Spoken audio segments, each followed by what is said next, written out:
kama sahihi wanakuja kwenye ofisi yako, ujue wewe umenyooka kupita maelezo.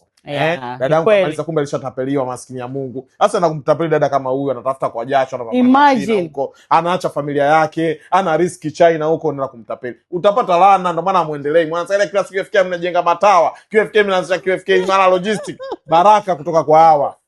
Baraka kutoka afisa system. Kwambie kitu kimoja. Wewe leo tumekusajili rasmi kwa mwanafamilia wa QFK. Asante sana. Sasa mimi najua uko China pale. Nina construction kubwa sana, nitakuonyesha nyuma huko. Nimeona ramani, ramani.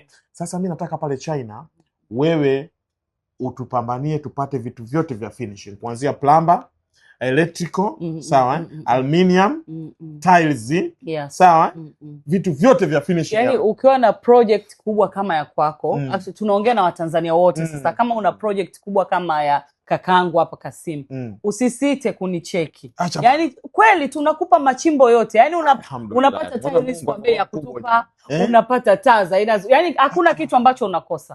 Kwa kila kitu unapata. Kwa hiyo jengo basi lishaisha ile dadangu zinauka. Wachina wamaliza sikukuu zao niondoke. Bwana yani huko mimi naenda kukutongea njia. Ukiga unapita. Manager njoo manager njoo hapo tena. Umesikia dada? Anasema jengo lishaisha, daro zinauka. Daro zinauka anasema yani kuanzia vioo sijui nini. Unanichanganya kweli yani. Wallahi nakwambia manager. Yani kuanzia vioo vya milangoni, madirishani, sijui yani makorokoro yote.